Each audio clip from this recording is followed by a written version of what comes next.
Praise the lord.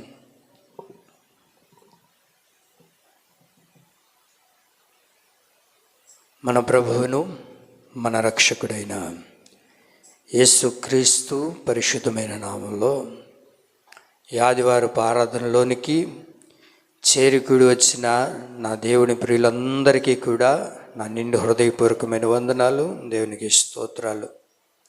అందరూ బాగున్నారా? నా యేసయ్య మిమ్మల్ని అందరినీ ఆశీర్వదించునుగాక. ఆయన యొక్క నిండైన కృపను మనందరిపైన కుమ్మరించునుగాక. చాలా సంతోషం. తీసుకొచ్చిన మీ పరిశుద్ధ గ్రంథాలని చక్కగా మీ ఒడిలో ఉంచుకోనండి.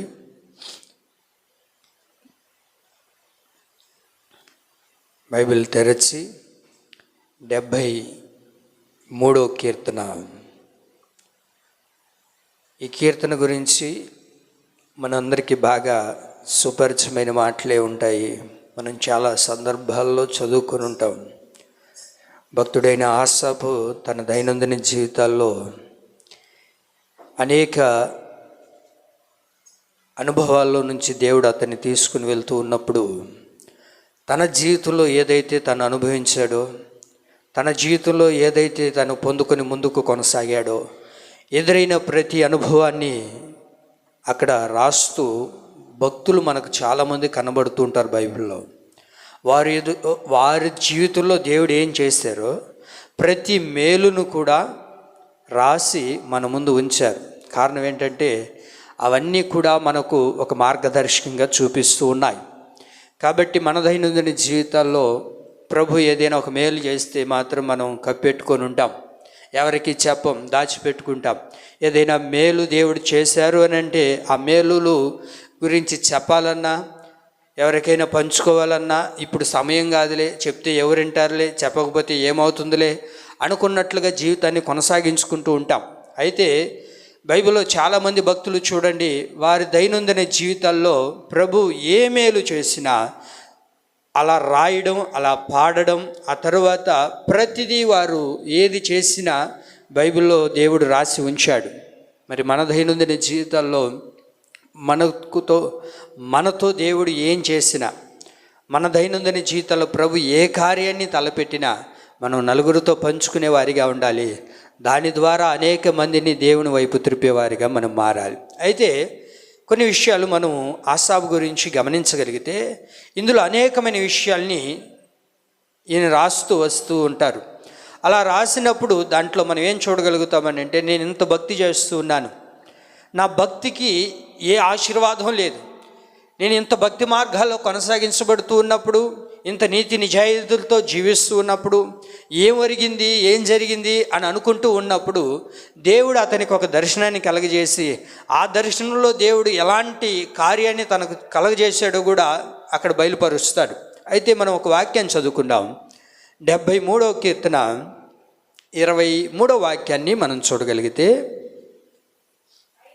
అయినను నేను ఎల్లప్పుడూ నీ యొద్ద ఉన్నాను, నా కుడి చెయ్యి నీవు పట్టుకుని ఉన్నావు. ఈ మాట చాలండి ఈరోజు మనకు. అయినను నేను ఎల్లప్పుడూ నీ యొద్ద ఉన్నాను, నా కుడి చెయ్యి నీవు పట్టుకొని ఉన్నావు. నేను ఎల్లప్పుడూ నీతోనే ఉన్నాను అయ్యా. ఎల్లప్పుడూ నేను నీతో ఉన్నప్పుడు నీవు నా చెయ్యి పట్టుకొని నన్ను నడిపిస్తూ ఉన్నావు. అనేక సందర్భాల్లో ఈయన పై వాక్యాలన్నీ మనం చదువుకుంటే, దేవుడు నన్ను విడిచిపెట్టేశాడు, దేవుడు నన్ను వదిలేశాడు, దేవుడు నాకు దూరం అయిపోయాడు, అసలు భక్తి అంటే తెలియదు, దేవుడు అంటే తెలియదు, ఎలా నడుచుకోవాలో, ఎలా జీవించాలో, ఎలా ప్రవర్తించాలో తెలియని ఒక వ్యక్తులేమో మిద్ది మీద మిద్ది కడుతున్నారు, ఆహ్లాదకరంగా ఉన్నారు, సంతోషకరంగా ఉన్నారు, అంత బాగా ఉన్నారు. నేను ఇంత భక్తి చేస్తున్నాను, ఇంత నీతి నిజాయితీలతో జీవిస్తున్నాను, ప్రతి ఆదివారం మందిరానికి వెళ్తున్నాను, ప్రతి కుడికల్లో పాలు పంపులు పొందుతున్నాను, ఉదయం సాయంత్రం సమయం దొరికినప్పుడల్లా ప్రార్థన చేసుకుంటున్నాను, అయినా సరే నా జీవితం ఎక్కడేసిన గొంగళ్ళు అక్కడే అన్నట్లుగా అయిపోతుంది. ఏ భక్తి లేని భక్తిహీనులు మాత్రం అంతకంతకు ఎదిగిపోతూ ఉన్నారే అని అనుకుంటూ ఉన్నప్పుడు మరలా అతను దేవుని సన్నిధికి వచ్చినప్పుడు దేవుడు అతన్ని దర్శించడం ప్రారంభించారు. దేవుడు దర్శించినప్పుడు ఆయన పలికిన మంచి మాట ఏంటంటే, నేను ఎల్లప్పుడూ నీ యొద్ద ఉన్నాను, తర్వాత నా కుడి చేయి నీవు పట్టుకొని ఉన్నావు. నేను ఎల్లప్పుడూ దేవునితోనే ఉన్నాను. నేను దేవునితో ఎల్లప్పుడూ ఉన్నాను అంటాడు. ఎలా ఉన్నారంట చెప్పండి అండి. ఎల్లప్పుడూ అంటే నిరంతరం, ప్రతి క్షణం. మనం ఎప్పుడైతే ఉంటాం దేవుడితో, మనకు కష్టాలు వచ్చినప్పుడు దేవుడితో ఉన్నాం, మనకు సంతోషం వచ్చినప్పుడు, ఏదైనా మనకు ఆహ్లాదకరంగా ఆనందంగా ఉన్నప్పుడు అప్పుడు దేవుడు గుర్తొస్తాడు. అంతేనా చెప్పండి అండి. కష్టాలు వచ్చినప్పుడు, బాధలు వచ్చినప్పుడు ఏం దేవుడు, అసలు దేవుడే లేదు, అసలు దేవుడు అనేవాడే ఉంటే ఎందుకు నాకు ఈ బాధలు, ఎందుకు నాకు ఈ కష్టాలు, ఎందుకు నాకు ఈ రోగాలు, ఎందుకు ఈ శ్రమలు, ఈ వేదనలు ఎందుకు అని దేవునికి దూరం అయిపోతూ ఉంటాం. అన్నీ నీకు బాగున్నప్పుడు దేవునితో ఉండడం, ఏమండి అన్నీ బాగోలేనప్పుడు దేవునికి దూరం అయిపోవడం ఇలా కాదు. ఒక్కసారి మన జీవితాన్ని ఒక గ్రాఫ్ లాగా వేసుకోగలిగితే, తెలుసా గ్రాఫ్, ఈ గ్రాఫ్ను మనం చూడగలిగితే మన దైనందిన జీవితాల్లో దేవుడిని నమ్ముకున్నప్పటి నుంచి ఇప్పటి వరకు ఎల్లప్పుడూ దేవునితోనే ఉన్నామా, లేకపోతే ఆదివారం వస్తే ఆదివారం తర్వాత దేవుడితో ఉన్నామా? ఎప్పుడున్నాడంటే ఈయన ఎల్లప్పుడూ నేను దేవునితోనే ఉన్నాను అంటున్నాడు. మనమైతే ఏం చేస్తాం, ఆదివారం అయితే దేవుడితో ఉంటాం, కొరవ దినాలంతా మన ఇష్టం, మన ఇష్టానుసారం. భక్తుడు అంటారు నేను ఎల్లప్పుడూ దేవునితోనే ఉన్నాను. ఆయన యొద్ద ఉంటే ఏం జరిగిందని అంటే దేవుడే నా కుడి చెయ్యి పట్టుకొని, చెప్పండి ఏమనుంది అక్కడ, ఆయనే చదవండి, నా కుడి చెయ్యి నీవు పట్టుకొని ఉన్నావు. ఆయన నీ చెయ్యి పట్టుకోవాలి అని అంటే నీవు ఎల్లప్పుడూ ఆయనతో ఉండే వ్యక్తిగా ఉండాలి. నీవు ఆయనతో కానీ ఉండగలిగితే, ఆయనతో పాటు నడిపించబడగలిగితే, ఆయనతో పాటు నువ్వు జీవించగలిగితే ఆయన నీ కుడి చెయ్యి పట్టుకొని నడిపిస్తాడు. ఎందుకు నీ కుడి చెయ్యి పట్టుకొని నడిపిస్తాడు అని అంటే మనకి ఎక్కువగా మన చేతిలో బలం దేనికి ఎక్కువ ఉంటుంది చెప్పండి, అది కుడి చేతికి ఎక్కువ బలం ఉంటుంది. ఎందుకు దేవుడు నీ చెయ్యి పట్టుకొని నడిపించాలనుకుంటున్నాడు అని అంటే ఆయన నీ బలమై ఉంటాడు, ఆయన నిన్ను నడిపించడం ప్రారంభిస్తాడు. ఆయనే నీ బలమైతే, ఆయనే నీ కోట అయితే, ఆయనే నీ రక్షణ అయితే ఎవరు కూడా నీ దగ్గరకు రాలేరు, ఏ శత్రువు కూడా నీ ఎదుట నిలబడలేడు. అలా జరగాలి అని అంటే మనం ఏమవ్వాలి, ఎల్లప్పుడూ ఎవరు ఇంట్లో ఉండాలంటున్నారు, ఎక్కడ, ఎల్లప్పుడూ నేను ఆయన యొద్ద ఉన్నాను. మరి ఎప్పుడు ఉంటున్నావు నువ్వు, ఒక 2 గంటల సేపు ఉంటున్నావు. ఆ 2 గంటల సేపు కూడా నొప్పుల మీద కూర్చున్నట్లు ఇబ్బందికరంగా, బాధకరంగా, ఎప్పుడు వదిలేస్తే పోదామా, వదిలేస్తే దూకేద్దామా. భక్తుల గురించి చూడండి, బైబిల్లో ఎంత అద్భుతంగా వాళ్ళ గురించి రాసుకొని ఉంటారండి. నేను పశుప్రాయుడినయ్యా, నేను పశుప్రాయుడిని, మూర్ఖుడిగా ప్రవర్తించాను, నేను అలాంటి వాడినని తన జీవితంలో ఎలాంటి అనుభవాలు ఉన్నాయో అవన్నీ వక్కానించి దేవుడి దగ్గర మాట్లాడుతూ ఉన్నాడు. మనం ఒప్పుకుంటామా, అయ్యా నేను దుర్మార్గుని ప్రభువా, నేను పాపిని ప్రభువా, నేను ఇలాంటి వాడినయ్యా అని మనం ఒప్పుకోగలుగుతామా? అసలు మనం ఏ రోజైనా ముందు బైబిల్ వేసుకొని వారి యొక్క జీవితాన్ని పరిశోధించి మనం తెలుసుకొని ఉంటామా? అంత తీరిక మనకి ఎక్కడిది, అంత టైం మనకి ఎక్కడిది? గోంగూర తెచ్చుకున్నావా, ఇంకా మంచి కూర తెచ్చుకున్నావా, కడుక్కున్నావా, వేసుకొని వండుకున్నావా, అన్న సంగటి వేసుకొని తిన్నావా? ఇదేమని టైం? భక్తుల గురించి మనం ఎప్పుడు చదువుతాం, బైబిల్ ఎప్పుడు పరిశోధిస్తాం? అంత టైం మనకి ఎక్కడిది? వస్తాయి. కొంచెం టైం కుదిరితే చాటంత ఫోన్ ముందు పెట్టుకున్నామా, పైకి కిందకి తెప్పామా, ఏలరిగేదాకా 4 కూర్చుంటే మహిళా మండలి అయిపోయా, రాష్ట్రమే కూలిపోయా. ఇంక యేసై బైబిల్ ఎప్పుడు మనం చదివేది, వాక్యాన్ని ఎప్పుడు పరిశోధించేది, ఎప్పుడు తెలుసుకునేది? భక్తుడు అంటారు నేను ఎల్లప్పుడూ నీ యొద్ద ఉన్నానయ్యా అని అన్నప్పుడు ఆయన చెయ్యి దేవుడు పట్టుకున్నాడండి. మన బ్రతుకులో, మన దైనందిన జీవితాల్లో ఇన్ని దినాలు గడిచిపోయాయి, చాలు ఇంకా దేవుని రాకడ సమీపంగా ఉంది. దేవుడు త్వరగా రాబోతూ ఉన్నాడు. ఆయన త్వరగా రాబోతూ ఉన్నప్పుడు మనం ఆయన యొద్ద ఉండేవారిగా ఉండాలి కదా. ఎల్లప్పుడూ నీకు టైం ఉన్నా లేకపోయినా, నీకు సమయం ఉన్నా లేకపోయినా, నీ ప్రతి పరిస్థితుల్లో దేవుని దగ్గర ఉండే వ్యక్తిగా నీవు ఉండాలి. దేవుని చెంత నిలబడే వ్యక్తిగా ఉండాలి. దేవుని కొరకు బ్రతికే వ్యక్తిగా ఉండాలి. నేను ఒక మాట చెప్తాను, రాసి పెట్టుకోండి, గుండెల్లో రాసి పెట్టుకోండి. ఏంటిదంటే యేసయ్య కొరకు చచ్చిపోతా ఉన్న వాళ్ళందరూ ఒకసారి హల్లెలూయా చెప్పండి, చెప్పండి అండి. ఇది నువ్వేంది, ఎవడైనా చేస్తాడు. యేసయ్య కొరకు చచ్చిపోవడం అనేది చాలా ఈజీ పని, సులభమైన పని. యేసయ్య కోసం ఎవడైనా చెప్తాడు. యేసయ్య కొరకు చావడం అనేది, ఏమండి, దేవుని కొరకు చావడం అనేది చాలా సులువైన పని. ఇప్పుడు ఎవరైనా వచ్చారనుకోండి, గన్ను పెట్టి 1 నిమిషంలో అయిపోతుంది, ఒక సెకండ్లో పేల్చాడు అనుకోండి, చచ్చిపోతాం, అయిపోయింది. ఏసై కోసం చెప్పండి, ఏసై కోసం నేను చచ్చిపోయాను. అబ్బా, ఎంతకంటే భాగ్యం ఏముంది? ఏసై కొరకు చనిపోవడం చాలా సులభమైన పని. కష్టమైన పని ఏంటో చెప్పనా? ఏసయ్య కొరకు బ్రతకడం కష్టమైన పని. ఏసయ్య కొరకు ప్రతిరోజు బ్రతకాలని నిష్ఠ ప్రతిష్టలతో నిలబడినప్పుడే శోధనలు వస్తాయి. నువ్వు ఎప్పుడైతే ఏసయ్య కొరకు బ్రతకాలనుకుంటావు అది కష్టంగా మారిపోతుంది. అవునా కదా? ఏసయ్య కొరకు నేను ప్రతిరోజు ఉదయం 4 గంటలకే లేచి 4 గంటలకు లేచి ఉదయాన్నే ప్రార్థన చేయాలని తీర్మానం చేసుకుని, ఇప్పుడు జనవరి 1వ తేదీ, ఇప్పుడు 18 రోజులు అయింది. ఎన్ని రోజులు ప్రార్థన చేసావు? అదే చచ్చిపోవడం అయితే ఒక రోజులో చావచ్చు. కానీ యేసయ్య కొరకు బ్రతకడం అనేది చాలా కష్టమైన పని. అది చాలా ఇబ్బందికరమైన పని. ఒక్కరోజు ఉండగలుగుతామేమో, 2 రోజులు ఉండగలుగుతామేమో. మన జీవితకాలం ఎల్లప్పుడూ దేవునితో ఉండాలి అని అంటే దేవుని కొరకు బ్రతికే వ్యక్తిగా ఉండాలండి. ఒక్కరోజు కష్టం అనిపిస్తుంది, 2 రోజులు కష్టం అనిపిస్తుంది, 3వ రోజు కష్టం అనిపిస్తుంది, 4వ రోజు ఇవన్నీ మనకు తగదులే, ఇవన్నీ మనకి ఎందుకు వచ్చిన గొడవలు, మన బాధ లేదు, మనం పడతాము. యేసయ్య కొరకు బ్రతకడం అనేది సులభమైన పనా? చెప్పండి, అది సులువైన పనా? అది కుదురుతుందా అని అంటే పరిశుద్ధాత్మ దేవుని ద్వారా నువ్వు అడగగలిగితే, ప్రభువా నీ కొరకు నేను బ్రతకాలి, ఎల్లప్పుడూ నీతో నేను జీవించాలి, ఎల్లప్పుడూ నీ పాదాల దగ్గర నిలబడాలయ్యా.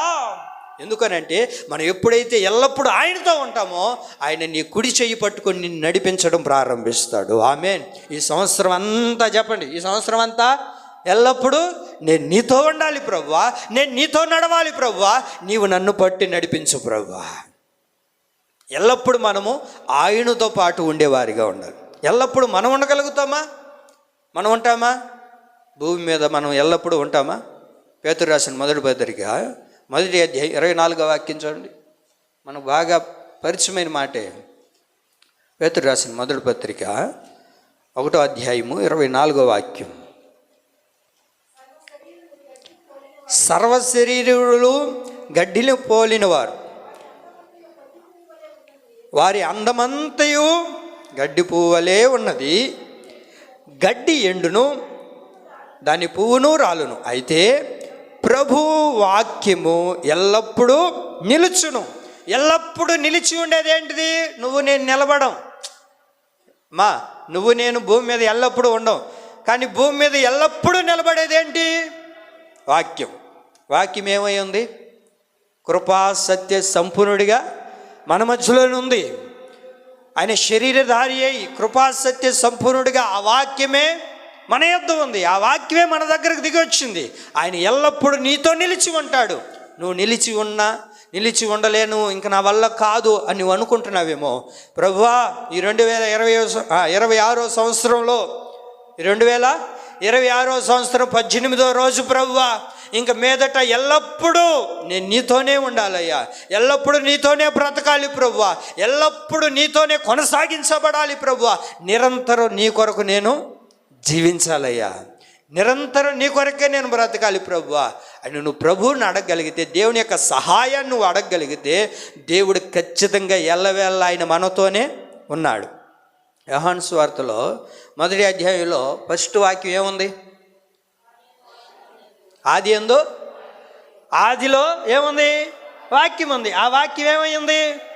శరీరధారి ఉంది. ఇప్పుడు మన మధ్యలోనే ఉంది కదా కృపా సత్య సంపూర్ణుడిగా. ఇంక మీదట కూడా ఉంటుంది, ఎల్లవేళ అది నిలబడుతూ ఉంటుంది. ఎప్పుడు ప్రతినిత్యం ఆయన మనతోనే ఉంటాడు, ఆయన మనతోనే సంచరిస్తాడు. ఆయన ఎన్నడూ నిన్ను విడిచిపెట్టి వెళ్ళిపోయే దేవుడు కాదు. ఆయన రావు కాలం చూసి యమగండం వచ్చిందని చెప్పి దాక్కునే దేవుడు కాదీనా. అవునా? మనం ఎప్పుడు ఉంటాం ఆయనతో? నీకు అన్ని సదుపాయాలు బాగుంటే, అన్ని సదుపాయాలు బాగుండి అన్ని 4 డబ్బులు వెనకాల పెట్టుకుంటే అప్పుడు యేసయ్య గుర్తొస్తాడు. ఏమీ లేకపోతే యేసయ్య అసలు మన గుర్తే రాడు. అంతేనా? చెప్పండి అండి. ఎల్లప్పుడూ దేవుడు మనతోనే ఉండాలి, మనం ఆయనతో కూడా ఉండాలి. ఆమేన్. ఎల్లప్పుడూ నువ్వు దేవునితో కూడా ఉండే వ్యక్తిగా ఉండాలి. నేను వాక్యం చదువుతూ ఉంటే చాలామంది ఎల్లప్పుడూ దేవుడితో ఉండాలని ఆశపడకపోగా ఎల్లప్పుడూ మనతో ఉండేది ఒకటి ఉంది. ఏందో చెప్పండి మీరు? ఫోనా? వెరీ గుడ్, నిజాయితీగా ఒప్పుకున్నారు.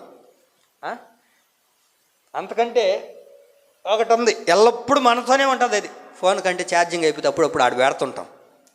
దీనికి ఛార్జింగ్ అయిపోదమ్మా, ఒకటి ఉంది మనతో, దానికి ఛార్జింగ్ అవసరం లేదు. నువ్వు పడుకున్నప్పుడు కూడా నీతోనే ఉంటుంది అది, ఎల్లప్పుడూ మనతోనే ఉందంటది. దానికి ఇంక పని బాట ఏమి లే, ఎల్లప్పుడూ మనతోనే ఉంటుంది. అది సుఖంగా నిద్రపోనీదు, నడవనీదు, కూర్చోనీదు, తిననీదు, పడుకోనీదు, బయటకు పోనీదు, లోనికి రానీదు, పడుకుంటే నిద్ర రానీదు, లేస్తేనేమో పడుకోనీదు. ఏంటిది అది? చెప్పట్లేదు. సైతానా? మాట వస్తే వాడి మీదకాయ పోతుంటారు. మీరా దండయాత్ర చేస్తుంటారా? వాడు ఆడే ఉంటాడు బయట, ఎవరో నన్ను పిలిచినారు అంటుంటాడు. ఎల్లప్పుడూ మనతోనే ఉంటుంది ఒకటి. అదేంటో చెప్పనా? ఆగండి. ఎల్లప్పుడూ ఇది మనతోనే ఉంటుంది. ఇన్ని చెప్తున్నా కూడా మీరు తెలుసుకోకపోతే ఎట్లా? మనల్ని సుఖంగా పడుకోనీదు, సుఖంగా తిననీదు, సుఖంగా నడవనీదు, సుఖంగా మాట్లాడనీదు, సుఖంగా నవ్వనీదు, ఏమీ చేయనీదు. ఏందో చెప్పనా? భయం. ఈ భయం ఎల్లప్పుడూ మనతోనే ఉందంట. చదవండి వాక్యంలో, ద్వితీయోపదేశకాండం 28వ అధ్యాయం 66వ వాక్యం. ద్వితీయోపదేశకాండం 28వ అధ్యాయము 66వ వాక్యం. అసలు యేసయ్యతో ఉన్నారో లేదో తర్వాత సంగతి, కానీ ఎప్పుడు దీంతోనే ఉంటున్నారు చాలామంది. 28వ అధ్యాయము 66వ వాక్యం. ఆయన ఏ భయమో నీకు ఎల్లప్పుడూ, ఎల్లప్పుడూ అంటే ప్రతినిత్యం, ప్రతి క్షణం, ప్రతినిత్యం ఎల్లప్పుడు మనతో ఉండేది ఏంది? ప్రాణ భయం. ఎవడు చేంజ్ చేస్తాడో తెలీదు, ఏమండి ఎవరు చంపేస్తారో తెలీదు, బీరువాలో పెట్టుకోండి 6 సవర్లు ఎవడు ఎత్తుకొని పోతాడో తెలీదు. చెప్పండి అండి, ఎల్లప్పుడూ మనతో ఉండేది ఏంటిది? భయం.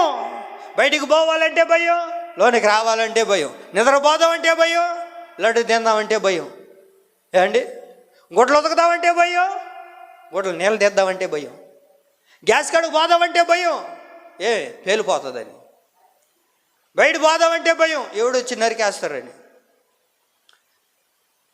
ఏం సైలెంట్గా ఉన్నారు? కొత్త చీర కట్టుకుంటే భయం. ఎందుకని? ఎందుకు కొత్త చీర కట్టుకుంటే భయమా? మా ఊర్లో వాళ్ళ కళ్ళు ఇంకేం చేయాలి? చేసిన చీరనే దండం మీద వేసుకొని చూస్తుండాలా? అయ్యా మా ఊరు వాళ్ళ కళ్ళు మంచు కదయ్యా, వాళ్ళ కళ్ళు మంచు కదయ్యా. భయం. ఎల్లప్పుడూ మనతో ఉంటుంది ఏంటంటే భయం. ఈ భయం వల్ల నీకు సర్వ రోగాలు తెచ్చిపెట్టుకుంటున్నావు. ఏమండి కారణం ఏంటి? ఎల్లప్పుడూ మనతో ఉండేది ఏంటి? భయం. అస్సలు సుఖమైన నిద్ర ఉండదు. గాడి నిద్ర పోదామంటే ఎవడు వచ్చి ఏం చేస్తాడో తెలియదు, ఇప్పుడు ఏం జరుగుతుందో తెలియదు. చాలామంది ఈ రోజున భయంతోనే నడిపించబడుతున్నారండి. ఎల్లప్పుడూ ప్రాణ భయం. నేను అనుకున్నాను, ఎల్లప్పుడూ ఎందుకు ఈ భయం మనిషిలో కలిగింది? మనిషి యొక్క దైనందిన జీవితాల్లో దేవుడు అలా భయపడి వాడు చావాలని దేవుడు మానవుని సృష్టించలేదు కదా. మరి ఎందుకని మానవుని యొక్క జీవితంలో భయం ఎదురైంది? ఆ వ్యక్తి జీవితానికి భయము ఎందుకు కలిగింది? ఎందుకు భయం అనేది ఒక మనిషి జీవితంలో పుట్టుకొని వచ్చింది అని అంటే, అక్కడే 62వ వాక్యం చూడండి. 62వ వాక్యంలో ఉంటుంది చూడండి. నీవు నీ దేవుడైన యెహోవా మాట వినలేదు గనుక. అది ఎందుకంట భయం ఎందుకు వచ్చింది? నువ్వు దేవుని మాట వినలేదు. నువ్వు దేవుని మాట వినగలిగితే, దేవుని వాక్యానుసారంగా బ్రతకగలిగితే, వాక్యానుసారంగా నువ్వు జీవించగలిగితే భయం అనేది నీకు ఉండదు. ఎప్పుడు చచ్చితే నాకేం చెప్పండి? ఇప్పుడు చచ్చిపోయినా అది ఇంకెందుకు నీకు భయం? ఏమండి భయం ఎందుకు చెప్పండి? ఎందుకు భయం కలుగుతుంది మానవుడికి అంటే, దేవుని మాట, అది దేవుని మాట వినలేదు కనుకనే మానవ యొక్క జీవితంలోనికి ఏమొచ్చిందయ్యా అంటే భయం వచ్చింది. ఎప్పుడు చూడు భయం, ఎల్లవేళలా ఎప్పుడు చూసినా ఈ భయాన్ని నీ గుండెల్లో పెట్టుకొని ఉంటే ఎలా బ్రతకగలుగుతావు? ఎలా జీవించగలుగుతావు? ఏం చేయగలుగుతావు? ఏం తినగలుగుతావు? ఎప్పుడు చూడు మనిషి యొక్క మాటల వల్ల భయం. అందుకే నువ్వు దేవుని మాట వినగలిగితే ఈ భయాలన్నీ నా దేవుడు పోగొట్టగలుగుతాడండి. ఆమె కాబట్టి ఎల్లప్పుడూ మనతో ఉండేది ఏంది? భయం. ఆ భయాన్ని పారదోలి నువ్వు దేవుని మాట విని ఎల్లప్పుడూ దేవుడితో ఉండడం ప్రారంభించు. వాళ్ళు ఎవరో ఏదో చెప్పారని, వీళ్ళేదో చెప్పారని చెప్పి ఏమండి లేనిపోయిన తంటలన్నీ తెచ్చిపెట్టుకోవద్దు. నువ్వు దేవునితో ఉండడం ప్రారంభించగలిగితే దేవుడే నీ కుడి చేయి పట్టుకొని నిన్ను నడిపించడం ప్రారంభిస్తాడు. ఆయన మాట వినాలంతే. దేవుని మాట వినకపోగానే నీకు లేనిపోని భయాలన్నీ ఎదురవుతున్నాయి, లేనిపోని బాధలన్నీ ఎదురవుతున్నాయి, లేనిపోని కష్టాలన్నీ ఎదురవుతున్నాయి. నువ్వు దేవుని మాట వినగలిగితే, దేవునితో నువ్వు ఉండగలిగితే ఖచ్చితంగా ఎల్లప్పుడూ ఆయన మన చెయ్యి పట్టుకొని నడిపించునుగాక. దేవుడు కోరుకునేది ఏంటో తెలుసా? ఎల్లప్పుడూ మనం భయంతో ఉండాలని కాదు. దేవుడు కోరుకునేది ఏంటిదంటే, దశలోనికి రాసిన మొదటి పత్రిక 5వ అధ్యాయం 15వ వాక్యంలో ఉంటుంది. చూడండి, దశలోనికి రాసిన మొదటి పత్రిక 5:15 తీసారమ్మా. 5:15 ఎవడును కీడునకు ప్రతి కీడును ఎవరికైనా చేయకుండా మీరు ఒకరి ఎడల ఒకడును మనుషులందరి ఎడలను ఎల్లప్పుడూ మేలు చేసి దాన్ని అనుసరించి నడుచుకోండి. ఎల్లప్పుడూ సంతోషంగా ఉండండి. నువ్వు ఎల్లప్పుడూ దేవుడితో ఉండగలిగితే, దేవుని యొక్క మాటను వినగలిగితే, నీలో ఉన్న భయాన్ని ప్రభు తొలగించి నువ్వు ఎల్లప్పుడూ దేవుని దగ్గర సంతోషంగా ఉండేటట్లుగా ప్రభు చేస్తాడు. నాకు సంతోషం లేదయ్యా, ఇదిగో గడిచిన దినాలన్నీ, గడిచిన రోజులన్నీ కూడా బాధ, ఎనలేనంత దుఃఖం నా గుండెల్లో గూడు కట్టుకునింది. ఈ దుఃఖంలో నుండి నేను బయటికి రాలేకపోతున్నాను. ఇదిగో ఈ సంవత్సరంలోనైనా సరే నేను సంతోషంగా ఉంటాను అని అనుకున్న 4 రోజులకే మరలా ఏదో ఒక సమస్య, ఏదో ఒక బాధ, ఏదో ఒక కష్టం, ఏదో ఒక నింద, ఏదో ఒక అవమానం, ఏదో ఒక బలహీనత, అనారోగ్యం నన్ను ఎదురవుతూ ఉంది అన్నట్లయితే ప్రభు అంటారు, నువ్వు ఎల్లప్పుడూ నాతో ఉండు, నేను నీకు సంతోషాన్ని ఇస్తాను. దేవుడు కోరుకునేది ఏంటో తెలుసా? ఎల్లప్పుడూ మనం ఎలా ఉండాలి చెప్పండి. ఒకసారి నవ్వండి, నవ్వండి ఒకసారి. అబ్బా ఎంత బాగా నవ్వుతున్నారండి. దేవుడు మీ నోటి నిండా నవ్వు కలగజేయునుగాక. నవ్వుతానే ఉండండి. బాధ వచ్చినా, కష్టం వచ్చినా, దుఃఖం వచ్చినా, ఏ వచ్చినా ఏం చేస్తుండాలా? నవ్వుతానే ఉండు. అన్న కొట్టినా సరే చెప్పండి, నవ్వుతానే ఉండు. ఎక్కువగా నవ్వి కడుపు నొప్పి కూడా వచ్చింది, ఇబ్బంది వెళ్ళా, అయినా నవ్వుతానే ఉండండి. పోయేది ఏముందో చెప్పండి? ఆరోగ్యమే అది. నీ నోటి నిండా నా దేవుడు నవ్వు కలగచేయునుగాక. నవ్వండి, సుఖంగా నవ్వుతూ ఉండండి, అంతేగాని ఎప్పుడు ఏడ్చినట్టుండగాకండి. కష్టాలు బాధలు మనకు కాకపోతే ఎవరికి వస్తాయి. అట్లాగని చెప్పి అటు ఊరికే ఏమండి వానకు దర్శనం కోళ్ళలా కూర్చోగాకండి. మీరు కూర్చోరు, నాకు తెలుసు మీరందరూ మంచోళ్ళు, దేవుడు మిమ్మల్ని దీవించునుగాక. కాబట్టి ఆనందంగా ఉందాం. రోగాలు నీకు లేవా, నాకు లేవా, అందరికీ ఉన్నాయి.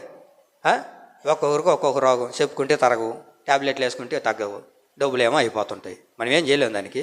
అవి ఎప్పుడు మనతోనే ఉంటాయి, మన ఫ్రెండ్స్ అయ్యి.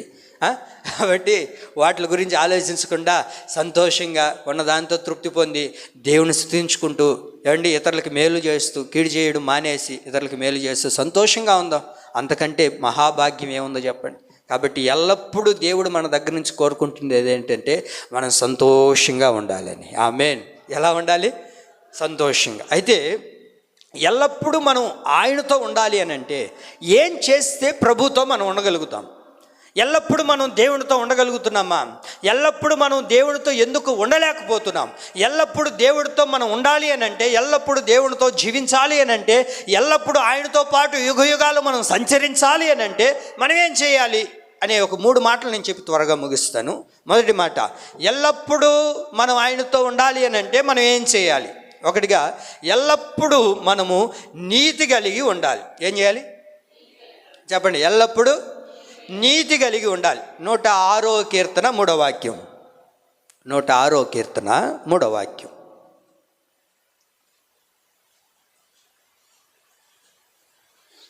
నూట 6వ కీర్తన 3వ వాక్యం చదవండి. న్యాయమును అనుసరించువారు ఎల్లవేళలా నీతిని అనుసరించుచు నడుచుకునివారు ధన్యులు. ఎల్లప్పుడూ ఎలా ఉండాలి? ఆయనతో పాటు ఎల్లప్పుడూ మనం ఉండాలి అని అంటే నీతి కలిగిన వారిగా ఉండాలి. ఎల్లప్పుడూ నీతి మనలో చెప్పండి ఎల్లప్పుడూ మనలో ఏముండాలి చెప్పండి? ఏముండాలి? నీతి అనేది ఉండాలి. ఎల్లప్పుడూ నీతి కలిగిన వారిగా, నీతి కలిగిన అనుభవంలో మనం ఉండాలి. ఎందుకనంటే మన దేవుడు నీతిపరుడై ఉన్నాడు, నీతిమంతుడై ఉన్నాడు. పాపాన్ని ద్వేషించి ఏమండి, పాపాన్ని ద్వేషించి పాపములో మగ్గిపోతున్న మానవుడికి నీతిని కలగజేసిన ఏకైక దేవుడు ఆయన. మరి ఆయనతో పాటు మనం యుగయుగాలు ఉండాలి అని అంటే, ఆయనతో పాటు సంచరించాలి అని అంటే, మన తండ్రితో పాటు మనం ఉండాలి అని అంటే, మన తండ్రి ఎలాంటి వాడు చెప్పండి? ఎలాంటి వాడు? నీతిపరుడు. మరి నీతిమంతుడైన మన తండ్రితో, నీతిపరుడుగా జీవిస్తున్న మన తండ్రితో మనం ఉండాలి అని అంటే మనలో ఏముండాలి? అది నీలో ఎంత నీతి ఉంటుందో నువ్వు అంతగా దేవునితో ఉండగలుగుతావు. నీలో నీతి లేకుండా దేవునితో ఉండగలుగుతామా? ఎల్లప్పుడూ మనం దేవునితో ఉండాలి అని అంటే మనలో ఏముండాలి? అది. నువ్వు దేవుడితో ఎందుకు ఉండలేకపోతున్నావు, ఎందుకు దేవుడి దగ్గరకు రాలేకపోతున్నావు అని అంటే, దేవుడి దగ్గరకు వస్తే నీతిగా ఉండాలి, నీతి నిజాయితీలతో బ్రతకాలి, యథార్థంగా ఉండాలి, ఏ తప్పు పనులు చేయకుండా దేవుడి దగ్గర ప్రతిష్ట కలిగిన వ్యక్తిగా ఉండగలిగితేనే దేవుడి దగ్గర ఉండగలుగుతారు. ఎల్లప్పుడూ దేవుడితో ఉండాలి అని అంటే నీలో ఉండవలసింది ఏంటో తెలుసా? నీతి కలిగిన అనుభవం కలిగిన వ్యక్తిగా ఉండాలి, నీతితో నడిపించబడాలి. అర్థమవుతుందన్నమాట. మట్టితో ఎలా కలుస్తుందో, ఏమండి, మట్టితో ఎలా కలుస్తుందో, ఇనుము ఎలా కలుస్తుందో, అలాగే నీతిమంతుడైన దేవుడితో మనం కలవాలి అని అంటే చెప్పండి ఏమై ఉండాలి? నీతిమంతులై ఉండాలి. అలా కాకుండా మట్టిని తీసుకుని పోయి ఇనుముతో కల్పించి చేస్తే అవుతుందా? చెప్పండి అండి, అవుతుందా? కాదు. మరి దేవుడితో మనం కలవాలి అని అంటే నీతి అనేది మనలో ఉండాలి కదా. ఎల్లప్పుడూ దేవుడితో ఎవరు ఉండగలుగుతారు అని అంటే, ఎవరైతే నీతితో నడిపించబడుతూ ఉంటారో, నీతితో కొనసాగించబడుతూ ఉంటారో, నీతి అనుభవాల్లో ఉంటారో, వారు మాత్రమే ఎల్లప్పుడూ దేవునితో ఉండగలుగుతారు. ఈ సంవత్సరం ఎల్లవేళలా ఆయనతో పాటు, నిరంతరం ఆయనతో పాటు మనం ఉండాలి అని అంటే మనలో ఏముండాలి? నీతి ఉండాలి. నీతి లేకపోతే దేవునితో ఉండడం అసాధ్యము, దేవునితో ఉండలేము. దేవునితో ఉండాలి అని అంటే మనలో నీతి ఉండాలండి. ఉందా? చాలామందికి నీతి ఉందనుకుంటున్నారు. ఎప్పుడైతే నువ్వు యేసు రక్తం చేత కడగబడ్డావో, పరిశుద్ధపరచబడ్డావో, సంఘంలో చేర్చబడ్డావో, రక్షించబడ్డావో, ఆనాటే దేవుడు నీకు నీతినిచ్చాడు. అయితే ఇప్పుడు ఆ నీతి ఏమైంది? కుర్చీ వేసుకొని నిద్రపోతుంది. ఏం చేస్తుంది? నిద్రపోతుంది. అయితే కుర్చీ వేసుకొని సరే అమ్మా, కొరింథీయులకు రాసిన మొదటి పత్రిక 15వ అధ్యాయం 34 చదవండి ఆయన. కొరింథీయులకు రాసిన మొదటి పత్రిక 15వ అధ్యాయము,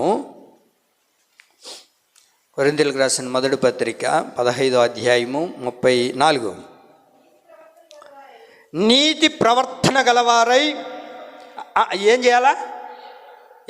అది ఏడుంది? ఏం చేస్తుంది? మేలుకొని అంటే అంతకుముందు ఏం చేస్తుందని అది. అమ్మ మేలుకోండి ఆయన, నిద్రపోబాకండి, మీకు దండం పెడతా, నిద్రపోబాకండి, దాన్ని మేలుకొలపండి, మిమ్మల్ని కదా అంటుండేది నీతి ఏం చేస్తుందంట? నీతిని ఏం చేయాలి? నీతి ప్రవర్తన గలవారై మేల్కొని పాపము చేయుకుడి. లేదు అది ఏం చేస్తుంది ఈ నీతి అని అంటే? నిద్రపోతూ ఉంది. దాన్ని నిద్రకూపేసి చాలామంది దేవుని దగ్గరకు రాలేకపోతున్నారు, నీతి అనుభవాల్లో జీవించలేకపోతున్నారు. ఎల్లప్పుడూ దేవుడితో ఉండలేకపోవడానికి గల కారణం అదే. నీతి అనుభవాలు లేవు. బాప్తిసం పొందుకున్నావు, రక్షించబడ్డావు, యేసు రక్తం చేత కడగబడ్డావు, ఈరోజు మాత్రం లోకంలో తిరుగుతూ ఉన్నావు. కారణం ఏంటంటే నీతిని పోగొట్టుకున్నావు. నీలో నీతి అనుభవాలు ఉంటే, నీలో నీతి కలిగిన స్వభావం ఉంటే నువ్వు దేవుని దగ్గరకు రాగలుగుతావు, దేవుళ్ళో నిలబడగలుగుతావు. ఆ నీతి అనుభవాలు ఈ రోజున ప్రతి మానవుడిలో, ప్రతి వ్యక్తిలో, ప్రతి నరమాతుల్లో అది మేల్కోవట్లేదు, అది నిద్రపోతూ ఉంది. నీతి ఎక్కడుంది? యథార్థత ఎక్కడుంది? యథార్థత లేదు కనుకనే వారి యొక్క జీవితాన్ని పాడు చేసుకుంటూ ఉన్నారు. యథార్థత లేదు కనుకనే వారి యొక్క భక్తి జీవితాన్ని నాశనం చేసుకుంటున్నారు, పతనం చేసుకుంటూ ఉన్నారు. బైబిల్లో మీకు ఒక చరిత్ర నేను జ్ఞాపకం చేస్తాను, గమనించండి. అదేంటంటే మీ అందరికీ బాగా తెలుసుకునే చరిత్రే. ఆ వ్యక్తికి ఏ రోజు కూడా కీడు చేసిన వ్యక్తి కాదు, ప్రతిరోజు మేలు చేస్తూనే ఉన్నాడు. ప్రతిరోజు మేలు చేస్తూనే తను చేతికి దొరికినప్పటికీ తనను చంపకుండా తనని విడిచిపెట్టేసి నీతి కలిగి, ప్రవర్తన కలిగి దేవునితోనే జీవిస్తూ ఉన్నాడండి. ఆయన పేరు దావీదు. దావీదు ఎన్నడూ కూడా తన నీతిని పోగొట్టుకోలేదు. దావీదు ఎన్నడూ కూడా అవినీతితో నడిపించబడలేదు. నీతిని విడిచిపెట్టి ఇతరులు నన్ను పాడు చేస్తున్నప్పుడు నేనెందుకు ఇలా నీతిగా ఉండాలి, నేనెందుకని ఇలా నీతిగా బ్రతకాలని ఏ రోజు కూడా తన నీతిని విడిచిపెట్టలేదు. తన నీతిని ఏ రోజు కూడా విడిచిపెట్టి తనకిష్టం వచ్చినట్లుగా చేయలేదు. కీడు ఎదురొచ్చినప్పటికీ దావీదు వారికి ఏం చేశాడు? మేలు చేస్తూనే ఉన్నాడు. ఎప్పటి వరకు చేశాడు అని అంటే 4 రోజులు చేసి 5వ రోజు విడిచిపెట్టలా. చనిపోయేంత వరకు నీతి కలిగిన వాడిగానే ఉన్నాడు దావీదు. ఏం చేశాడు సౌలు? ఎప్పుడు చూసినా చంపడానికి వచ్చేవాడు. చంపడానికి వచ్చినా సరే ఏ రోజు కూడా దావీదు సౌలు మీదకి వెళ్ళలేదండి. అరే కీడు చేస్తున్నారే, వారి ద్వారా నేను ఎందుకు ఇలా ఉండాలి, వాళ్ళ ఎదుట నేను ఇలా ఉండాలి, ఎందుకు ఉండాలి? వాళ్ళు తప్పు చేస్తే నేను తప్పు చేస్తే ఏమైంది? వాళ్ళు తప్పు చేస్తున్నప్పుడు నేను ఎందుకు ఇలా బ్రతకాలి? కీడుకు ప్రతి కీడే కదా చేయాలి అని ఆలోచించలేదు దావీదు. కీడు చేసిన వ్యక్తికి కూడా ఏం చేశాడు? మేలు చేశాడు. అదే నీతిపరుడు. నీతిపరుడైన వాడు ఎలా ఉంటాడయ్యా అంటే ఇతరులని కీడు చేసినా సరే నువ్వు కీడు తలపెట్టవు. నీతిపరుడైన వాడు ఏమండి ఒకడు నిన్ను పడగొట్టాడు అనుకోండి, వాడిని ఎప్పుడైనా సరే నేను కూడా నా చేతికి దొరకకుండా పోతాడా, నేను పడకుండా పోతానా, వాడిని పడగొట్టకుండా పోతానా, వాడిని నాశనం చేయకుండా పోతానా, ఏదో ఒక రోజు నాకు కూడా సమయం వస్తుంది నేను కూడా కొడతాను అని అనుకోకూడదు. నీతిపరుడైన వాడు ఎప్పుడు కూడా అలా చేయడండి. దావీదు ఎన్నడూ కూడా ఎప్పుడు కూడా సౌలుని చంపాలన్న ఆలోచన కూడా రాలేదు. కారణం ఏంటంటే తాను పొందుకున్న నీతి ఏ రోజు కూడా అలా చేయనివ్వలేదండి. సౌలు చెప్పిన మాట ఏంటో తెలుసా? అయ్యా నేను ఇంత ప్రతికీడు చేస్తూ ఉన్నా నువ్వు ఎలా ఉన్నావు? నీతిపరుడుగానే ఉన్నావు, నీతి కలిగిన వాడిగానే ఉన్నావు. నీలో ఉన్నంత నీతి నాలో కూడా లేదయ్యా. చదవండి మాట. సమూయేలు మొదటి గ్రంథం 24వ అధ్యాయం 18వ వాక్యంలో. సమూయేలు మొదటి గ్రంథం 24:18. 24:18 చదవండి. 17 చదవండి. దావీదుతో ఇట్లా నేను యెహోవా నన్ను నీ చేతికి అప్పగింపగా నన్ను చంపక విడిచినందుకు ఈ దినమున నీవు నా అపకారమునకు ఉపకారము చేసిన వాడవై నా యెడల నీకున్న ఉపకార బుద్ధిని వెల్లడి చేసిదు గనుక నీవు నాకంటే నీతిపరుడివి. కారణం ఏంటి? సౌలు ఏం చేశాడు? దావీదుకి అపకారం చేశాడు. కానీ దావీదు అపకారాన్ని తలపెట్టాడా? ఎట్లాగైనా వాడు సావాలి, వాడు పోవాలి, వాడు నాశనం అయిపోవాలి అనుకున్నాడా? లేదు. నీతిపరుడైన వాడు ఎప్పుడు కూడా ఇతరుల గురించి పాడైపోవాలి, వాడు నాశనం అయిపోవాలి, వాడు నాకింత చేసి అంతకంటే చెప్పండి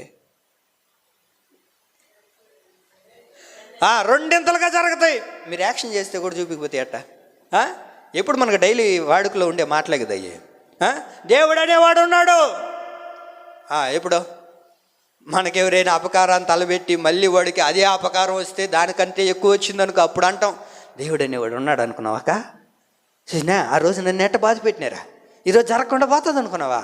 నా గోడు ఏం గోడు అదే అంటే నీదైతే శాపాలైతే. అరే దావీదు ఎప్పుడు అలా చేయలేదే. దావీదు ఉపకారం చేయడానికి పోయినా సరే వెంటనే ఏటెత్తుకొని తరుగుతున్నాడు. పిల్లరా, నీతిపరుడైన వాడు ఎప్పుడు కూడా ఇతరుల గురించి అవమానంగా మాట్లాడండి. ఇతరులకి ఉపకారాన్ని చేస్తాడే కానీ అపకారాన్ని తలపెట్టడు. ఎందుకయ్యా అంటే నీవు నేను ఆరాధిస్తున్న ప్రభు అయిన యేసుక్రీస్తు నీతిపరుడు కనుక, నీతిమంతుడైన దేవుడు కనుక ఆయన ఎన్నడూ ఎవరికి ఎప్పుడు కూడా అపకారాన్ని తలపెట్టలేదు. తలపెట్టాడా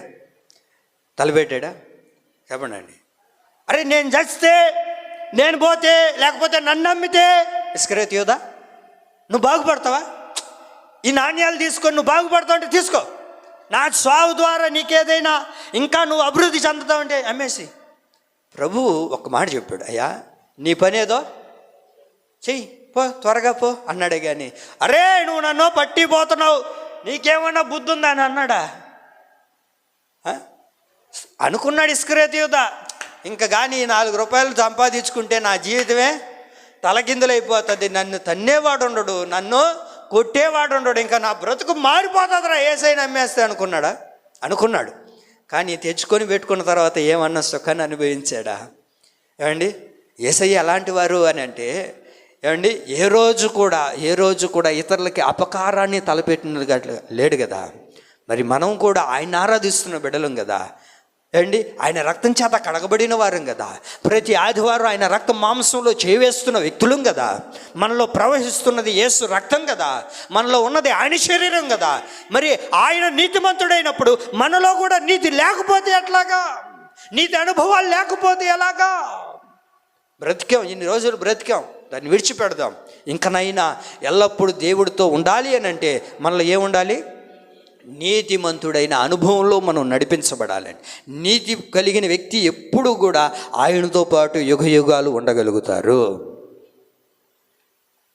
మీకు ఇంకొక విషయాన్ని కూడా జ్ఞాపకం చేస్తా. వాస్తవానికి ఎవరైనా బానిసలు అయితే ఏం చేస్తారు? మన ఇంట్లో పని వాళ్ళు అనుకోండి, ఏం చేస్తాం? మాసిపోయిన చీరలు, అంచుకాడి చిరిగిపోయిన చీరలు, సిమికెళ్ళి అన్నీ పోయిన చీరలు అన్నీ భద్రంగా ఎత్తిపెట్టి క్రిస్మస్ వస్తే ఇవన్నీ మీకోసమే, మీ పిల్లల కోసం ఎత్తుకొని బాగుంటాం. జిప్పులు పోయినటివి, అంచులు కాడి చినిగిపోయినటివి, సొక్కాయలు గుండీలు లేనటివి అన్నీ ఒక కవర్లో పెట్టి ఇవన్నీ మీకోసమే ఎత్తుకోపోండి అని చెప్తుంటాం. అవునా కదా? మీరు అటు చెప్పరులేండి, మా ఊళ్ళో అటే చెప్తుంటారు. వాళ్ళు అదే పని.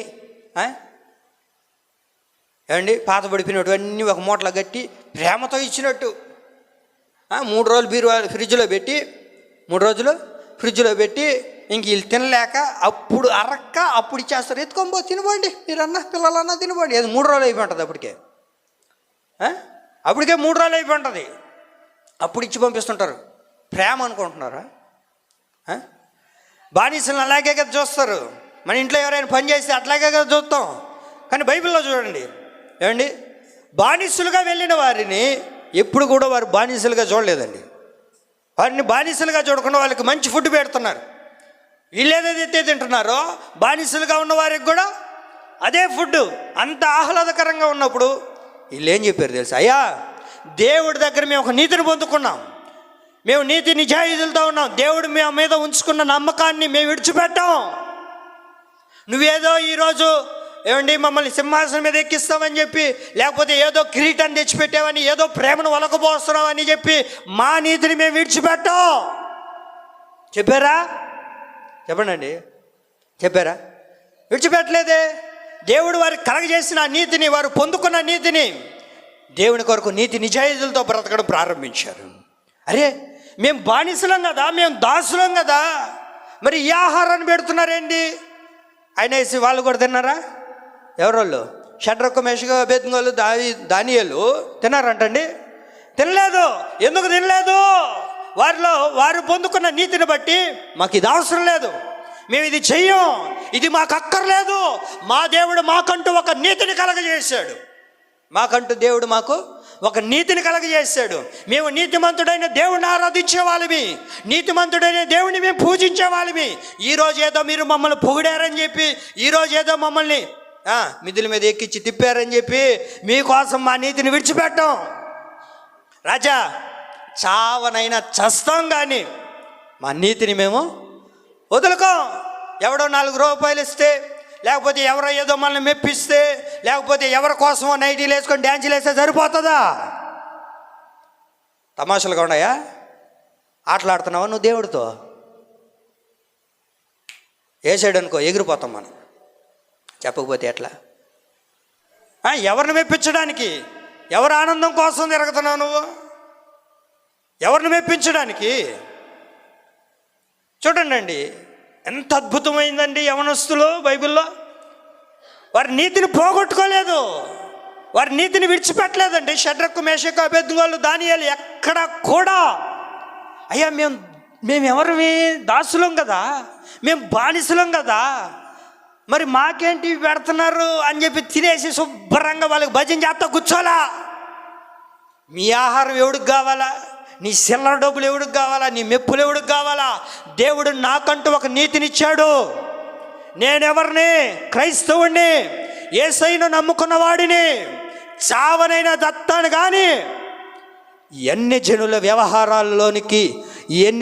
వ్యవహారాల్లోనికి నేను వెళ్ళను అని తీర్మానం చేసుకున్న వ్యక్తులండి వాళ్ళు. నీలాగా నాలాగా అనుకున్నావా? మనలాంటి వాళ్ళు అనుకున్నారా? వాళ్ళు ఎంత నీతి కలిగిన భక్తి అండి వాళ్ళది. ఈరోజు ఒక మాట అనకూడదు, అలా చేయకూడదురా నాయన. మన ముందున్న భక్తులు అలా చేయలేదు, మనకు ఒక మంచి మార్గాన్ని ఒక రూట్ వేసిపోయి ఉన్నారు, ఆ మార్గంలో పోవాలి అని అంటే ఇంక చర్చికే రారు. ఎంత భక్తి మార్గాల్లో నడిపించబడుతున్నారు యవనస్తులు బైబిల్లో. మరి దాన్ని చూసి కదా మనం నడుచుకోవాలి. నీతిని పోగొట్టుకున్నారా వాళ్ళు? అవినీతికరమైన మార్గాల్లో నడిపించబడ్డారా వాళ్ళు? లేదే. నీతిని ఎన్నడూ పోగొట్టుకోకుండా మన నీతిని మనం కాపాడుకోవాలండి. మనల్ని ఎవరో మెప్పిస్తే వెళ్ళిపోవడం, ఏమండి, మనల్ని ఎవరో దించేస్తే మళ్ళీ వెనక తిరిగి రావడం కాదు. నువ్వు దేవుని కొరకు బ్రతికే వ్యక్తివైతే నువ్వేం చేయాలి? నీతితో కొనసాగాలండి. యవనస్తులైన వారు అక్కడ బానిసలుగా ఉన్నా సరే, ఏమండి, ఎన్నడూ కూడా వారు నీతిని పోగొట్టుకోలేదు. చావనైనా చేస్తాం కానీ రాజా, దేవుడు మాకిచ్చిన నీతిని మేము పోగొట్టుకోమయ్యా. మనందరి నీతి ఎలా ఉండాలో తెలుసా? వాక్యంలో ఇలా రాయబడి ఉంది, నీ నీతి సముద్ర తరంగముల వలె ఉండాలి. ఎలా ఉండాలా చెప్పండి? ఎలా ఉండాలి? మన నీతి సముద్రపు తరంగముల వలె ఉన్నాడు. మరి ఉండగలుగుతున్నాయా? సముద్రపు తరంగములు చూసారా మీరు ఎప్పుడైనా? అవి ఎప్పుడైనా 10 మంది జనాలు వస్తే అలలు వస్తాయా? తరంగాలు వస్తుంటాయా? మనం ఇంటికి వచ్చేసి అవి ఆగిపోతాయా? రాత్రి అయితే రెస్ట్ తీసుకుంటాయా? అబ్బా ఇప్పుడు ఎవరు లేరులే, నాకు ఇష్టం వచ్చినట్టు ఉండొచ్చు అనుకుంటాయా? అవి ఎప్పుడు అనుకోవు కదా. అవి ఎప్పుడు కూడా వాటి డ్యూటీ చేసుకుంటూనే ఉంటాయి. నువ్వేదో పోయావని చెప్పి అలలు రావడం, సముద్రపు తరంపు అలలు తెలుసు కదా మీకు. అవి మనుషులు వచ్చినప్పుడే వస్తుంటాయి అలలు. అవి ఎవరున్నా లేకపోయినా, ఏ సమయమైనా, వాన వచ్చినా వరద వచ్చినా ఏది వచ్చినా సరే అవి ఎప్పుడు కూడా వాటి పని అవి చేసుకుంటూనే ఉంటాయి. మన నీతి కూడా ఎవరో ఉన్నప్పుడు ఒకసారి, ఎవరు లేకపోతే ఒకసారి లాగా ఉండకూడదు. ఏమండి, ఎవరు ఉన్నా లేకపోయినా, ఎవరు చూసినా చూడకపోయినా, ఆకాశమందున ఆసీనుడైన దేవుడు నిన్ను నన్ను చూస్తూ ఉన్నాడు. మరి మన నీతి ఎలా ఉండాలి? సముద్రపు తరంగముల వలె నీ నీతి ప్రవహించేటట్లుగా ఉండాలి. ఆమేన్. మరి ఎల్లప్పుడూ దేవుడితో ఉండడం అంటే ఆషామాష అయిన పని అంటండి. అందుకే చెప్పింది నేను ప్రారంభంలో, యేసయ్య కొరకు చచ్చిపోవడం ఈజీ, కానీ యేసయ్య కొరకు జీవించడం కష్టతరమైన పని. ఎల్లప్పుడూ దేవుడితో ఉండాలి అని అంటే మనలో ఏముండాలి? నీతి ఉండాలి. ఎల్లప్పుడూ దేవునితో ఉండాలి అని అంటే మనం నమ్మకం కలిగి ఉండాలి. ఏం కలిగి ఉండాలి? 62వ కీర్తన 8వ వాక్యం చూడండి. 62వ కీర్తన 8వ వాక్యం త్వరగా. 62వ కీర్తన 8వ వాక్యం. జనులారా, ఎల్లప్పుడూ ఆయన యందు నమ్మిక ఉంచుడి. చాలండి. ఎల్లప్పుడూ ప్రతి క్షణం, ప్రతి నిమిషం, నిరంతరం నువ్వు ఎలా ఉండాలి? దేవుని యందు నమ్మిక ఉంచే వ్యక్తిగా ఉండాలి. నువ్వు దేవుని మీద నమ్మకం ఉంచాలి. ఆ నమ్మకంతోనే నడిపించబడాలి. మరి దేవుని మీద మనకు నమ్మకం ఉండగలుగుతుందా? చెప్పండి, నమ్మకం ఉందా దేవుని మీద? దేవుని మీద నమ్మకం ఉంచగలుగుతున్నామా? ఎల్లప్పుడూ, ప్రతి నిమిషం, ప్రతి క్షణం. అందుకే వాక్యంలో ఉంటుంది కదా, మనుషులు నమ్ముడు కంటే యెహోవాను ఆశ్రయించటం మేలు. కానీ ముందు ఎవరు నమ్ముతాం మనం? మనుషుల్ని. మనకెవరైతే ఫైనాన్స్ ఇస్తారో, మనకెవరైతే వడ్డీలకి ఇస్తారో వాళ్ళకి ఫోన్ చేస్తాం, ఫస్ట్ ప్రార్థన చేసుకో అండి. వాళ్ళ మీద నమ్మకం ఉంటుంది. ఈ రోజున దేవుడి మీద నీకు ఎల్లప్పుడూ దేవుడి మీద నమ్మకం ఉంచే వ్యక్తిగా ఉండగలగాలి. నువ్వు ఎల్లప్పుడూ దేవుడి మీద నమ్మకం ఉంచగలిగితే దేవుడితో నువ్వు ఉండగలుగుతావు. దేవుడి నీ చెయ్యి ఎందుకు పట్టుకోలేకపోతున్నాడు అని అంటే దేవుడి మీద మనకేమి లేదు, నమ్మకం లేదు. మరి దేవుని యందు మనం ఏమి ఉంచాలి అని అంటే నమ్మకం ఉంచేవారిగా ఉండాలి. 52వ కీర్తన 8వ వాక్యం చూడండి. 52వ కీర్తన 8వ వాక్యంలో, నేనైతే దేవుని మందిరంలో పచ్చని ఒలేవ మొక్క వలెనున్నాను, నిత్యము దేవుని కృపయందు ఎల్లప్పుడూ. నేనైతే ఏం చేస్తాను? నేనైతే చెప్పండి, నేనైతే నాకు ఇష్టం వచ్చినట్లు బ్రతుకుతా. నేనైతే నాకు ఇష్టం వచ్చినట్లు ఏవేస్తా. నేనైతే అసలు ఆదివారం ప్రార్థనకే రాను. అంతేనా? నేనైతే దేవుని యందు నమ్మిక ఉంచి ఉన్నాను. దేవుని మీద నువ్వు నమ్మకం ఉంచే వ్యక్తిగా ఉండాలి. అది పచ్చని వలే మొక్క వలె ఎదుగుతూ ఉండాలి. నువ్వు దేవుని మీద నమ్మకం ఉంచి విశ్వసించి దేవుని మీద ఆధారపడే వ్యక్తిగా ఉండాలి. అదే దేవుడు కోరుకుంటుండేది. ఈ సంవత్సరం ప్రారంభ దినాల్లోనైనా సరే, ప్రభువా నేను ఏదో అప్పుడప్పుడు నమ్మకం ఉంచే వ్యక్తి కాదయ్యా, ఎల్లప్పుడూ, చెప్పండి ఎలా, ఎల్లప్పుడూ నేను నీ యందు నమ్మకం ఉంచాలయ్యా, నీ యందు నమ్మకం ఉంచి నడిపించబడాలయ్యా. అలాంటి నమ్మకత్వంలో మనం ముందు కొనసాగించబడాలండి. యెహోవా యందు నమ్మిక ఉంచువాడు నిత్యము సియోను కొండవలే ఉంటాడు. ఎప్పుడు దేవుని మీద నమ్మకం ఉంచితే, నువ్వు నమ్మకం ఉంచాలి. దేవుడి మీద ఏం చేయాలా చెప్పండి, ఏం చేయాలా? అది నువ్వు దేవుని మీద నమ్మకం ఉంచు చాలు, ప్రతి కార్యాన్ని ఆయన సాధ్యపరుస్తాడు. నువ్వు దేవుని మీద నమ్మకం ఉంచి విశ్వాసం ఉంచి, ప్రభువా ఏదైనా నువ్వే చేయగలవయ్యా, నీవు తప్ప మరొక ఆధారం నాకు లేదు ప్రభువా అని దేవుని మీద నువ్వు నమ్మకం ఉంచాలి. నమ్మకం ఉండగలుగుతుందా మనకు? అరే నిన్ను చంపేస్తాడన్న వాడి మీద నువ్వు నమ్మకం ఉంచి అట్లాగే ఉంటున్నావు. నీ కోసం ప్రాణం పెడతాను, నీ కోసం ప్రాణం పెట్టాను, నీ కొరకు రక్తాన్ని చిందించాను, నిన్ను నీతిమంతుడిగా చేస్తాను అన్న దేవుని మాత్రం ఈరోజు మనం నమ్మకం ఉంచట్లే. మనల్ని కొడతారు, చంపేస్తారు అన్న వారి మీద మాత్రం నమ్మకం ఉంచుతున్నావు. నిన్ను బ్రతికిస్తాను, నిన్ను జీవ మార్గంలో నడిపిస్తాను, అగ్నిగుండంలో నుంచి తప్పిస్తాను, నీకు నిత్య జీవానికి మార్గాన్ని కలగజేస్తాను అన్న దేవుని మీద మాత్రం మనం నమ్మకం ఉంచలేకపోతున్నామే. ఎంత అవిధేయత అండి! ఎందుకు ఈ మాటలు మీకు గుర్తు చేస్తున్నానంటే, ఒకటి చంపేస్తాను అంటే మాత్రం వాడి మీద నమ్మకం ఉంచుతున్నారు, నిన్ను బ్రతికిస్తాను అన్న దేవుడి మీద మాత్రం మనం నమ్మకం ఉంచట్లేదు. నీకు సహాయం చేస్తానన్న దేవుడి మీద మాత్రం నమ్మకం ఉంచలేకపోతున్నామే. ఎల్లప్పుడూ మనం ఏం చేయాలి తెలుసా? దేవుని యందు నమ్మకం ఉంచాలండి. నువ్వు దేవుని మీద నమ్మకం ఉంచు, దేవుడు ఖచ్చితంగా నీ కళ్ళు తెరిపించడం ప్రారంభిస్తాడు.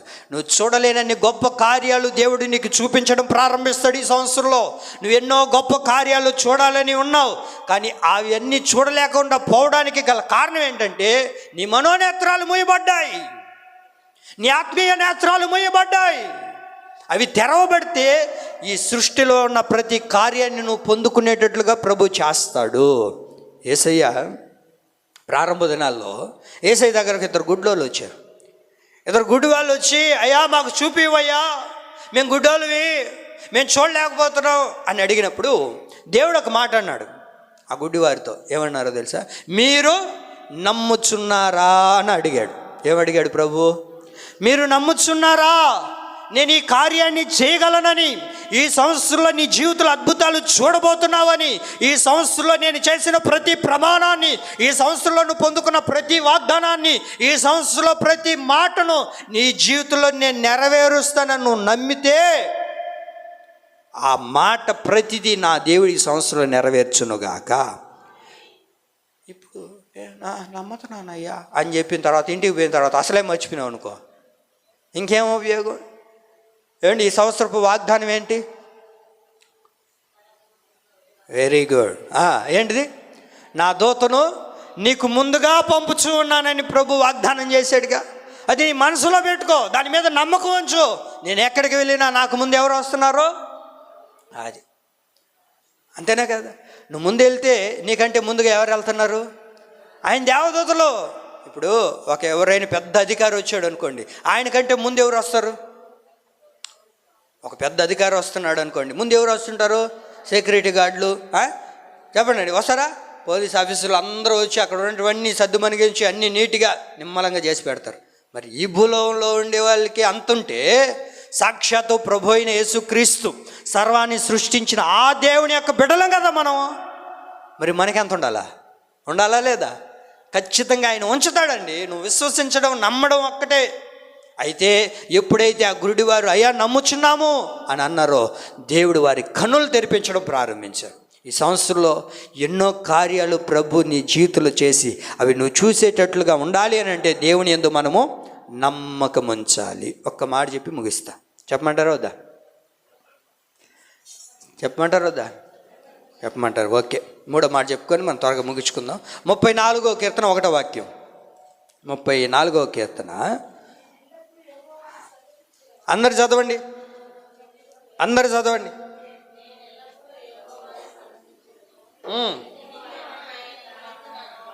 ఆమేన్. ఆగండి, నేను ఎల్లప్పుడూ యెహోవాను సన్నుతించెను, నిత్యము ఆయన కీర్తి నా నోట నుండును. ఎల్లప్పుడూ ఆయన కీర్తి మన నోట ఉండాలి. ఎల్లప్పుడూ మనం ఏం చేయాలో తెలుసా? స్తుతించేవారిగా ఉండాలి. ఏం చేయాలి? ఎల్లప్పుడూ, ప్రతి క్షణం, ప్రతి నిమిషం, ఎల్లవేళలా నువ్వు దేవుని స్తుతించే వ్యక్తిగా ఉండాలి. ఈ 2026 సంవత్సరం అడుగుపెట్టిన ప్రారంభ దినాల్లో ప్రభు ఈ సంవత్సరం అంతా నేను ప్రార్థనలో ఉంటాను, ఈ సంవత్సరం అంతా వాక్యం చదువుతాను, ఈ సంవత్సరం అంతా ప్రార్థనలే మానేను ప్రభు, ప్రతి కూడికల్లో, ప్రతి ప్రార్థనలో, ప్రతి దాంట్లో నేను పాలుపొప్పులు పొందుతానని తీర్మానం చేసుకున్నాం. ప్రభు ఈ 2026 సంవత్సరం అయినా ప్రభు ప్రతి ఆదివారం ముందుగానే వస్తాను అయినా. ఆమేన్. ఎట్టబోయిందో అది. ఇంకెప్పుడండి ప్రభు రాకడ త్వరగా రాబోతుంది. ఎల్లప్పుడూ దేవుని స్తుతించేవారిగా ఉండండి. ఎల్లప్పుడూ దేవుని మహింపరిచేవారిగా ఉండండి. దేవుడు ఎన్నో కార్యాలు చేశాడు. చెయ్యలేదు అన్నదాన్నే జ్ఞాపకం చేసుకొని ఉండొద్దు. ఏం చేశాడో దాన్ని బట్టి ప్రభుని స్తుతించు. నాకు షుగర్ తగ్గిలేదు అని చెప్పి ఆడే కూర్చొని ఉంటావా? ప్రభువా నాకు 2 కాళ్ళు ఇచ్చిన, అంతకు బట్టి షుగర్ వచ్చిన వాళ్ళు కాళ్ళు కూడా తీసుకొని ఉండలా? మరి ఆ కాళ్ళు నీకు దేవుడు ఇచ్చినాడుగా, ఇంకేం చేయాలి నీకు? దానిని చేయరు మన వాళ్ళు. లేని దానికోసం పాకులాడుతుంటారు. అరే ఏమి ఇచ్చాడు దాన్ని బట్టి స్తుతించు. ప్రభువా 2 చేతులు లేని వాళ్ళు ఉన్నారు ప్రభువా, నాకు 2 చేతులు ఇచ్చావు. కళ్ళు లేని వాళ్ళు ఉన్నారు ప్రభువా, నాకు కళ్ళు ఇచ్చావు ప్రభు. దాన్ని బట్టి స్తుతించు. లేని దానికోసం ప్రాకులాడడం ఎందుకండి? లేని దానికోసం పరుగులెత్తడం ఎందుకు? ఉన్న దానిని బట్టి దేవుని స్తుతించు. ఏమి ఇచ్చాడో దాన్ని స్తుతించు. లేని దానికోసం పాకులాడబాక, లేని దానికోసం పరుగులెత్తగాక. ఏమి ఇచ్చాడో దాన్ని బట్టి ప్రభుని ఆరాధించు, ప్రభుని స్తుతించు, దేవుని మహిమపరచు. అందరు దైవజనులు దేవుడి మందిరానికి వెళ్ళారు. మెట్ట మధ్యాహ్నం వెళ్ళినప్పుడు అక్కడ ఒక కుంటివాడు కూర్చోడు ఉన్నాడు మెట్ల దగ్గర. అయ్యా ధర్మం చేయి బాబు, అయ్యా నీకు ఇవ్వడానికి మా దగ్గర డబ్బు కానీ ధనం కానీ ఏమీ లేదయ్యా, బంగారు ఏం కానీ మా దగ్గర లేదు, మా దగ్గర ఉన్నదే నీకు ఇస్తాం, అదే అయ్యా అని ఎదురు చూస్తున్నాడు. ఏదో ఇస్తారనుకున్నాడు. ఏమండి ఏదో తీసిస్తారేమో, లేకపోతే ఇళ్ళ స్థలాలు ఏమన్నా పట్టాలు ఏమన్నా ఇస్తారేమో అనుకున్నాడు. ఏమండి మనుషుల దగ్గర అయ్యే గది ఉంటాయి అనుకున్నాడు. కానీ వాస్తవానికి ఏమి ఇచ్చారో తెలుసా? యేసు నామంలో నువ్వు లేచి నిలబడుదువుగాక అన్నారండి. ఆ ఒక్క మాటతో వాడు దిక్కున లేచి నిలబడి ఏం చేశాడు? దేవుని స్తుతించడం ప్రారంభించాడు. దేవుని కొరకు పరుగులెత్తడం ప్రారంభించాడు. దేవుని కొరకు బ్రతకడం ప్రారంభించాడు. దేవుడు ఎన్నో కార్యాలు మన జీవితంలో చేస్తూ ఉన్నాడండి. మరి మనం ఏం చేయాలి? దానిని పొందుకొని దేవుని స్తుతిస్తూ, దేవుని మహిమపరుస్తూ, దేవుని మందిరంలో ఉండేటట్లుగా ఉండాలి.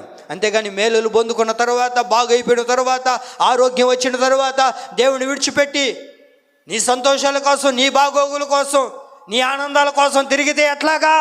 మంచం మీద పడినప్పుడు నా కోసమా చేస్తారమ్మా, నీ కోసమా, ఇంకేం పని ఉందా? మాకు అదే పని కదా. పాస్టర్ యాందే గట్టిగా చెప్పా, పాస్టర్కి ఫోన్ చేయకూడదా? బాగున్నప్పుడు గుర్తురారు పాస్టర్లో, బాగున్నప్పుడు దేవుడు గుర్తురాడు, బాగున్నప్పుడు దేవుడు మందిరం గుర్తురాదు. నన్ను ఎత్తుకొంబో మంచంలోనైనా ఎత్తుకొంబోయి మందిరంలో పెట్టు. బాగున్నప్పుడు నడిచి వచ్చిన పాపాను బాల ఏడైనా పడితే అప్పుడు గుర్తొస్తారు. అప్పుడా నీకు గుర్తొచ్చేది దేవుడు, అప్పుడా నీకు పాస్టర్లు గుర్తొచ్చేది, అప్పుడా ప్రార్థన గుర్తొచ్చేది. అరే అన్నీ ఉన్నప్పుడు కదా నువ్వు దేవుడిని స్తుతించాలి, అన్నీ ఉన్నప్పుడే కదా దేవుడిని ఆరాధించాలి. ఏమండి ఏమున్నా లేకపోయినా ప్రతి విషయంలో దేవుని ఆరాధిస్తూనే ఉండు, దేవుని మహిమపరుస్తూనే ఉండు, దేవుని స్తుతిస్తూనే ఉండండి. హాస్పిటల్లోకి వెళ్తే ఒక్కొక్కరికి తినడానికి కూడా ఈ 4 ఏళ్ళు పెట్టుకోలేని పరిస్థితుల్లో ఉన్నారు. డయాలసిస్ చేసుకునే వాళ్ళు ఉన్నారు అండి. ఒక్కొక్కరు ఆ మంచాల మీద పడి ఉండేవాళ్ళు ఉన్నారు. దేవుడు ఎంత సౌభాగ్యాన్ని ఇచ్చాడు దేవుడు మనకు, ఎంత గొప్ప దేవుడో కదా. మరి ఈయనెందుకు మనం ప్రతిరోజు నిత్యము ఎల్లప్పుడూ దేవుని స్తుతించలేకపోతున్నావు? సమయం దొరికినప్పుడు అలా ఎందుకు దేవుని ఆరాధించలేకపోతున్నావు? ముచ్చట్లు పెట్టుకోవడానికి సరిపోతుంది, మనకి వ్యవహారాలు పెట్టుకోవడానికి సరిపోతుంది, టైం అంతా ఏడే తీరిపోతుంది. ఇంకెప్పుడు దేవుని స్తుతించేది, ఇంకెప్పుడు దేవుని మహిమపరిచేది? 150వ కీర్తన తెలుసా? ఎత్తగాకండి, మీకు అన్ని కీర్తనలు తెలుసులే. 150వ కీర్తన ఆ కీర్తనలన్నిట్లో ఒకే పదం వస్తూనే ఉంటుంది. ఏంటిది అది? చెప్పండి అమ్మా, టీ కాకండి, చెప్పండి ఏమని ఉంది, ఏమని ఉంటుంది చెప్పండి. ఒక వాక్యం రాస్తారు, కింద ఒక మాట, పాట కూడా రాసుండారే దాని గురించి. మీరు చెప్పకపోతే ఎట్లా? దేవుణ్ణి స్తుతించుడి ఎల్లప్పుడు,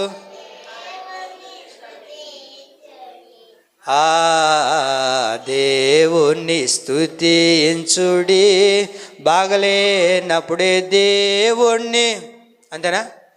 తర్వాత సొగరో ఎక్కువ అయినప్పుడు, అప్పుడేనా? అప్పుడు స్తోత్రం నాయన, యేసురాత్మే చెయ్యం, హల్లెలూయా. అప్పుడు యాక్షన్లో యాడ్ నుంచి పుట్టుకొస్తాయో భక్తి అంతా అప్పుడు పుట్టుకొని వస్తుంది మన వాళ్ళకి. అండి ప్రతి మాట కింద దేవుని స్తుతించుడు, దేవుని స్తుతించుడు. అద్భుతం కదా. ఎందుకు స్తుతించాలి దేవుణ్ణి?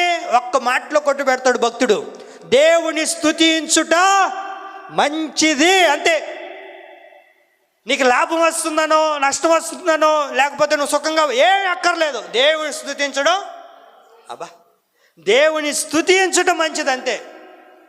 ఇంకా దానికి ఇంకొక మాట లేదంతే. ఇంక వేరేటి ఆప్షనే ఎదగగాకండి. స్తుతిస్తే ఏమొస్తుందని అడగగాక, స్తుతిస్తేనే మంచిదంతే. అర్థమవుతుందా? గాలి పీల్చుకుంటే ఏమవుతుంది? నేను పీల్చుకోనను అంటే ఏం చేస్తాం? పీల్చుకోకపోతే 2 దూదులు పెడతారు, ఎక్కువైతే పూలు పెడతారు, ఇంకా ఎక్కువైతే రూపాయి బిళ్ళ పెడతారు. పీల్చుకోకపోతే నీకు నష్టం, మాకేముంది? కేజీ బియ్యం తగ్గుతాయి, 2 టమాటాలు తగ్గుతాయి, అంతే కదా. వెరీ గుడ్, హల్లెలూయా. ఒకటే నీ ముందున్న వాటిని చూడొద్దు, దేవుని స్తుతించడం ప్రారంభించు. రేపేం జరుగుతుందో, ఎల్లుండి ఏం జరుగుతుందో, ఈ సంవత్సరంలో నా జీవితం ముగించబడిపోతుందేమో, కూలిపోతానేమో, అయిపోతానేమో, అవుట్ అనుకోగాక, ముందున్న వాటిని అన్నిటినీ చూడగాక. యెహోషువ ఒకటే చెప్పాడు, నిలబడండి, పాట పాడండి, అంతే. అయ్యా శత్రువులు అంటే పాట పాడడం ఏమన్నా బాగుందా? యుద్ధానికి వెళ్ళేటప్పుడు పాటలేంటి పాడేది? అంతే, కత్తులు ఎత్తుకొని పోవాలి, కటారాలు ఎత్తుకొని పోవాలి. కానీ ఒకటే చెప్పాడు వాళ్ళకి, ఏం చెప్పాడు? మీరు పాట పాడుతున్నాండి, యుద్ధము యెహోవాదే, అంతే. రేపేం జరుగుతుందో, ఎల్లుండి ఏం జరుగుతుందో, శత్రువులు ఎక్కువైపోతున్నారు, ఇంకా యుద్ధాలు ఎక్కువైపోతున్నాయి, అపాయాలు ఎక్కువైపోతున్నాయి, ఏం అక్కర్లే. నీ నోటను ఒకటే ఉండాలి, స్తుతి నీ స్థితిని మారుస్తుంది.